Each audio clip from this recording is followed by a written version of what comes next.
Si tu souhaites me soutenir, n'hésite pas à t'abonner à la chaîne. Tu peux aussi activer la petite cloche, comme ça tu auras accès à toutes mes vidéos.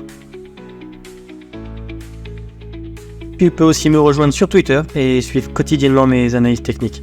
Je te mets tous les liens en description. Bonjour à tous, très content de te retrouver aujourd'hui pour une nouvelle vidéo sur Bitcoin. Donc on va faire son analyse technique sur différentes UT pour prendre du recul, donc en weekly, en daily, puis on va peut-être passer en H4 pour voir les patterns et les structures. De cette façon, on aura vraiment une dynamique sur le moyen long terme, ok. On fera aussi un petit peu d'order flow pour voir un petit peu le sentiment de marché sur les niveaux actuels. Ce qu'il faut bien comprendre sur Bitcoin, c'est que à l'heure d'aujourd'hui, on est quand même sur des niveaux qui sont extrêmement importants.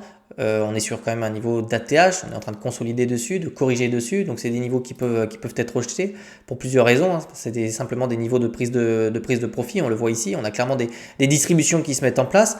Ce qu'il faut bien prendre en compte, c'est qu'ici, on a retrouvé des niveaux de momentum qui étaient semblables à ceux du top de 2021. Je ne suis pas en train de te dire qu'on a un top de marché ici, mais on retrouve des niveaux d'excès qui étaient semblables à ces niveaux-là. Okay, donc on voit ça sur MACD, on voit ça aussi sur mon RSI, et sur ces deux indicateurs de momentum, on retrouve les mêmes niveaux d'intérêt et d'excès que sur le top de 2021. Okay, donc ce qu'il va bien falloir surveiller maintenant dans les prochains jours, les prochaines semaines, c'est quid des supports qu'on va analyser ensemble.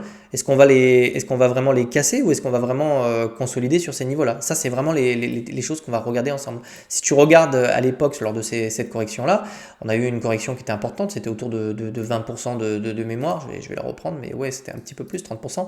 On est vraiment revenu chercher les 38,2, on s'est posé dessus et ensuite on est revenu chercher un ATH. Okay, donc ce qui m'intéresse ici, en fait, si on prend ce dernier mouvement haussier, c'est de voir si sur les niveaux 38,2, ce qui est actuellement le cas, est-ce qu'on va venir consolider autour des 60 000 $ pour essayer de venir chercher une target plus basse, ou est-ce qu'au contraire on va venir chercher des niveaux qui seront plus bas, par exemple les 55 000 $, okay, que je n'exclus absolument pas. Pour la simple bonne raison, c'est qu'ici il faut bien comprendre qu'on a une dynamique en weekly qui est baissière. On a vraiment une distribution, on le voit parce que sur MACD on est clairement en train de perdre le momentum, et ça depuis le 11 mars. Et sur mon indicateur de RSI, on est également en train de retrouver des niveaux qui étaient d'excès, mais plus d'euphorie, enfin de surachat. Tu vois, au-dessus de 70, on est vraiment sur des niveaux qui sont de l'excès, ce qu'on appelle le surachat. Et là, on est en train de les perdre. C'est-à-dire, tu vois, là, j'ai toutes mes bougies rouges et ici, on n'a plus la bougie rouge. Donc, ça veut vraiment nous dire qu'ici, on est en train de perdre ce petit niveau d'excès qu'on avait et on est en train de rentrer dans une phase de distribution et de vente. On le voit ici parce que on le voit également sur TradingView, on voit bien qu'on est dans une phase de vente, on a vraiment plus de vente et plus de distribution. Okay, ce qui va m'intéresser maintenant dans les prochains jours, les prochaines semaines, c'est de retrouver en fait du momentum assez rapidement en weekly. En fait, ce qu'on n'aimerait pas voir, c'est vraiment une distribution qui continue à s'accélérer comme ça. Comme on l'avait vu ici, on a vraiment trouvé un top de marché et on est vraiment revenu chercher des niveaux extrêmement bas. Okay, idéalement, et ça c'est pas nous qui décidons, ça va être un petit peu le contexte macroéconomique. On aimerait vraiment ravaler assez rapidement sur ces niveaux-là pour retrouver du momentum et retrouver un nouveau sommet assez rapidement. Okay, donc ça va vraiment falloir voir si ici la distribution ralentit ou si au contraire c'est un mouvement qui s'accélère en cassant tous les supports. Okay, donc on va passer en daily pour voir un petit peu ce qu'on voit. Donc là je vais virer un petit peu tout ce que j'avais mis. Donc ici en daily, on voit bien qu'ici on a eu des niveaux d'excès. C'est ici vraiment qu'on a trouvé une phase d'excès. On le voit ici parce qu'en fait sur mes indicateurs, notamment sur MACD, on a clairement eu ici le signal qu'on était en train de perdre le momentum ici. On a recroisé les zéros et on est passé sur une phase de distribution 1, 2 et 3. Okay, donc ici, on avait déjà l'information et on l'avait vu ensemble sur ma chaîne qu'on commençait à avoir une phase de distribution qu'il fallait se méfier sur ces niveaux-là. Okay, ici, on est toujours en négatif sur MACD. Sur le RSI, c'est pareil. Tu vois qu'on a une dynamique qui est toujours baissière. Elle ne s'est pas retournée. Donc, ce qu'il faudrait éventuellement voir pour une reprise haussière, pour revenir chercher des niveaux plus hauts, c'est vraiment un creux plus haut ici pour revenir chercher une structure pour aller chercher de nouveau la zone de surachat. Okay, tant qu'on n'a pas ça et tant qu'on reste dans cette dynamique qui est baissière, il faut s'attendre à de la consolidation ou à de la correction. Okay, également ici, on voit qu'on a quand même du volume qui est racheté sur les niveaux actuels là. J'aimerais vraiment qu'on repasse en positif ici pour essayer de retrouver un petit peu de momentum. Pour l'instant, c'est toujours pas le cas. On va observer ça, on va descendre dans les UT. Donc en H4, hop, on va tracer nos patterns. Hop, donc je vais virer ça. Je vais prendre ma petite droite et puis on va tracer un petit peu la pattern actuelle dans laquelle on se situe. Hop. Donc là, je vire l'aimant. Donc ici, on est vraiment dans ce canal qui est baissier en H4. Donc là, tu vois, on descend dans les unités et on va avoir des informations qui seront différentes. Ok, donc ça, c'est ce qu'on appelle éventuellement un bull flag. Donc on est dans un bull flag tant qu'on casse pas le support qui est l'oblique du bas. Parce que dans un marché à tendance haussière, en fait, si tu veux, hop, on a vraiment des phases qui sont correctives comme ça, dans des canaux qui sont baissiers. Donc on trace nos de droite. Et l'idée, c'est vraiment de revenir chercher le bas du support, instaurer une dynamique haussière avec une structure, en fait, repasser par-dessus l'oblique et ensuite venir chercher des nouveaux sommets. Okay, donc ça, c'est ce qu'on voudrait voir. Par contre, si on vient casser les niveaux qui se situent là et sur le bas du support, alors ici, on pourrait vraiment partir dans un mouvement tendanciel un petit peu plus correctif et retrouver les fameux niveaux dont je te parlais, à minima les 55 000 $. Okay, donc pour l'instant, on n'en est pas là. On est vraiment en train d'essayer d'instaurer une dynamique qui est baissière avec des tops de plus en plus bas. Donc 1, 2, on essaie d'instaurer celui-là. Donc celui-là, je vais pas te mentir, c'est extrêmement important d'observer ce qui va se passer dans les prochaines semaines. Parce que si on vient vraiment venir chercher comme ça le bas et venir casser ce niveau-là, on parlera plus de la même chose. Okay, en revanche, ici, on peut avoir aussi une structure de retournement de marché. C'est-à-dire que si on revient chercher des niveaux comme ça, on pourrait avoir ce qu'on appelle une structure de retournement en forme de W. On pourrait vraiment inverser cette dynamique en forme de M qu'on avait instaurée avec une structure en forme de W pour revenir chercher les niveaux qui sont plus élevés. Donc c'est pour ça que cette structure-là, il va falloir l'observer. Okay, on va regarder un petit peu tout ça dans le détail. Donc déjà ici, on avait vu ensemble en début de semaine cette structure en épaule, tête-épaule inversée. Ok, on s'attendait à revenir chercher ces niveaux-là. Bon, bah on y est. Hop, je vais te le tracer. Donc on est vraiment revenu chercher les niveaux de l'épaule, de l'épaule tête-épaule inversée. Donc ici, au niveau des 64 000 $, on essaie de consolider dessus. Je suis pas sûr que ça tienne. Ok, on va être honnête, je suis pas sûr que ces niveaux-là tiennent. Je m'attends éventuellement à ce qu'on revienne un petit peu plus bas. Donc là, je vais te tracer les niveaux. Hop. Je vais tracer ça. Donc tu vois, entre les 0,61,8 et les 0,78,6, ça peut éventuellement être je dirais, un niveau clé pour tous les traders qui aimeraient long le marché. Ils le feraient probablement dans cette target là, ok, autour des 64, des 62 000 et des 61 300. C'est des niveaux importants sur Fibonacci. Okay, donc moi, je m'attends éventuellement à ce qu'on puisse revenir dans les prochains jours dans cette localisation là. Okay. En ce qui concerne MACD, ici on a vraiment eu cette divergence. Donc pareil, on l'avait vu en début de semaine, donc je vais virer ça. Donc cette divergence qui était baissière, bon bah voilà, on a cross sous les zéros et on a corrigé. Okay, on la voyait là, on la voit bien. C'est-à-dire que le cours fait des plus hauts ici. Sur les indicateurs de momentum, on fait des plus bas. Et puis tu vois, c'est pour ça que j'utilise deux indicateurs de momentum. C'est qu'ici, je vois vraiment bien les divergences sur MACD, tandis que sur RSI, je les vois moins. Mais je vois mieux les dynamiques. Okay, donc ici, je m'attends d'abord à ce qu'on puisse revenir éventuellement dans cette localisation-là. Okay, si cette localisation-là ne tient pas, on est quand même sur des gros niveaux ici. Hein. Il doit y avoir des liquidités sur ces niveaux-là.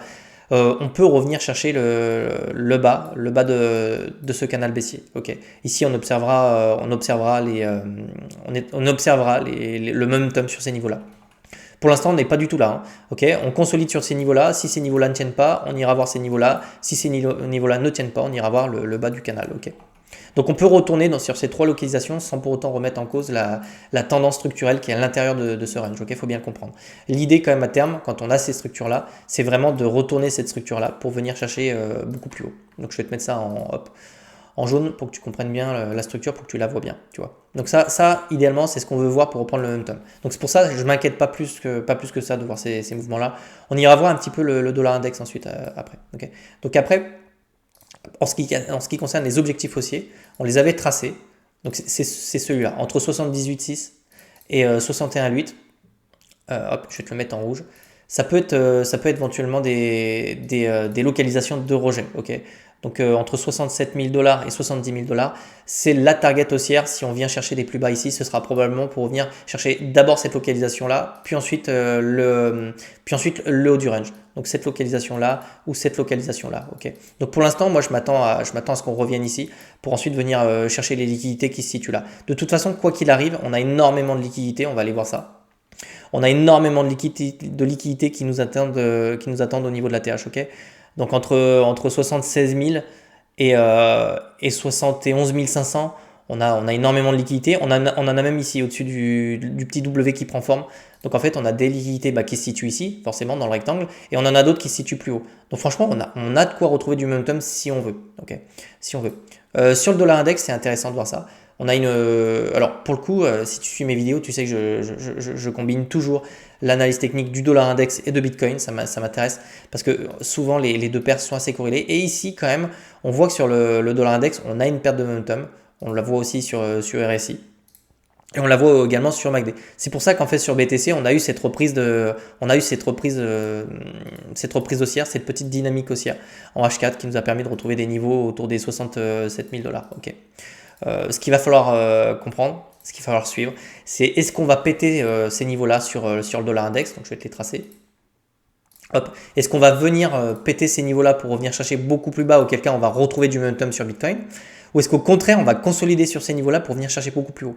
Si on vient consolider, qu'on vient break sur le dollar index, ça nous ferait mal. Honnêtement, sur BTC, on pourrait revenir chercher le bas du canal. Okay, donc ici, la dynamique sur dollar index, elle est franchement pas bonne pour nous, okay, parce on va retrouver des zones ici de survente. Donc ici, on aime bien avoir sur le dollar index, mais sur toutes les courbes, en fait, quand on revient chercher le bas du RSI comme ça, en général, c'est pour y retrouver du momentum. Tu vois, on voit ici qu'on est en train de ravaler ça. On a limite, on a carrément une divergence haussière. Donc c'est pas structurellement, c'est pas très beau sur dollar index, c'est pas bon pour nous. Donc ça pourrait vraiment faire mal à la BTC. Donc ça, on va observer ça. De toute façon, on va bientôt avoir la réponse dans les prochains jours. On avait la petite compression ici qui avait résolu à la baisse. Donc on avait envisagé aussi un retour sur les 38,2. Donc tout ça, c'est produit. C'est très bien. C'est pour ça qu'on a eu du momentum sur BTC. Maintenant, on observe la réaction ici. Si on a du rebond, si on retrouve du momentum ici, ce sera pas bon pour nos affaires. Ok. Par contre, si on vient casser ces niveaux-là, c'est comme d'hab, on va retrouver du momentum sur BTC. Okay. Alors, en ce qui concerne l'order flow, sur les niveaux actuels, on retrouve un petit peu de positif ici sur le funding. Ça veut dire qu'ici, tu as des traders qui probablement essaient de long le marché sur ces niveaux-là. Quid ici, les retails achètent toujours. Les whales ne font pas grand-chose, rachètent un petit peu, mais sans plus. On n'a absolument plus aucune liquidation. Donc tôt ou tard ici, fais gaffe, on va retrouver de la volatilité, on va retrouver du mouvement sur Bitcoin et on ne connaît pas encore la direction de ce mouvement-là, mais attends-toi à retrouver de la volatilité. Okay, quand on commence à contracter comme ça, d'un coup tu te remets à retrouver un petit peu de volatilité comme ça. Okay. Le funding repasse positif. Par contre, on a finalement quand même assez peu de traders qui prennent des positions. En ce qui concerne l'open interest, on retrouve un petit peu du long. Okay, c'est principalement du long ici sur ces niveaux-là. Ok, donc ça nous laisse vraiment penser qu'on peut revenir chercher les niveaux un petit peu plus bas ici sur BTC pour essayer de restructurer quelque chose, un peu comme ça, tu vois. Voilà, rien de plus pour le moment. Je dirais que sur le funding, ça repasse un peu positif, donc on retrouve du long, mais pas de façon excessive. Ok, pas de façon excessive.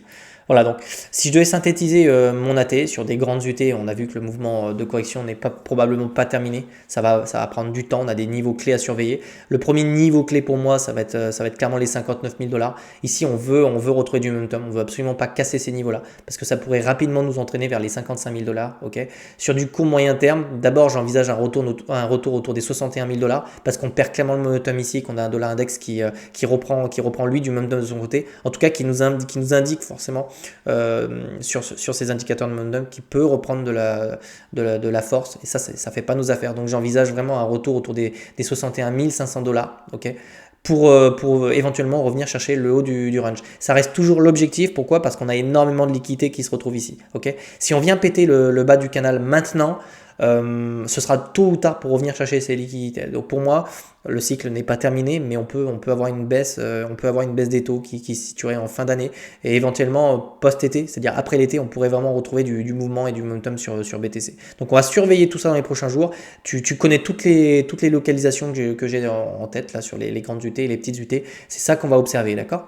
Je te souhaite de passer une agréable journée et puis on essaie de se refaire un live peut-être ce week-end ou la semaine prochaine. Allez, je te souhaite de passer une agréable journée et puis je te dis à bientôt. Ciao, ciao.